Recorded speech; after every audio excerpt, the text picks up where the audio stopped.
How do you know somebody is a good entrepreneur? It's simple. They're very bad at writing business plans. It's true. We see a lot of it in our environment. If somebody has an MBA, odds are they're going to suck at entrepreneurship. If they can write a really well-written business plan, odds are they're going to be really poor at this entrepreneurship thing. And in the context of this conversation about the lie of small business is a part of the conversation we need to have, which is how do we take people who are naturally not inclined to writing 60-page business plans and attach an addendum of a 20-page Excel spreadsheets of projections.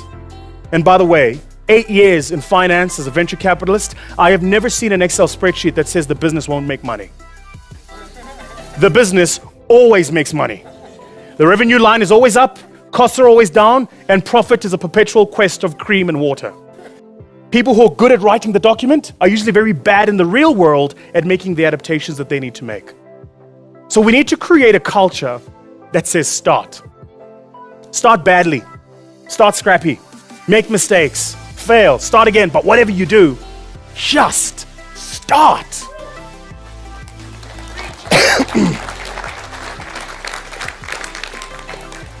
Before I close, let me tell you a personal story. So the year is 2004. I've just been kicked out of Wits University for something called financial exclusion. It's like apartheid, but for money.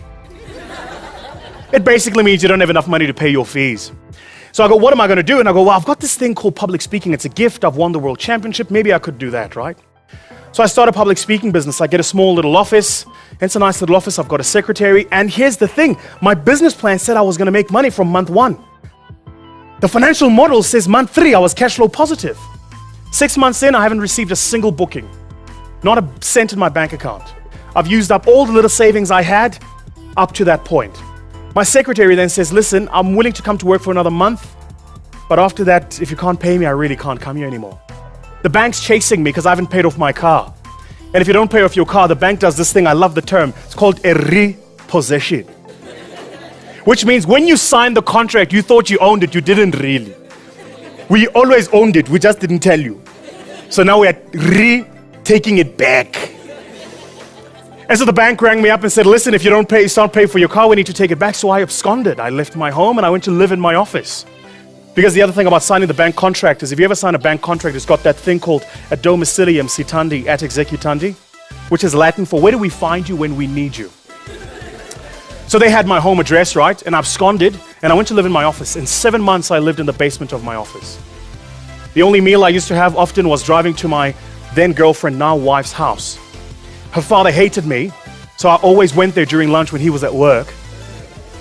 And I would come back and continue to run my business. Was it tough? Yes. Have I been bankrupt?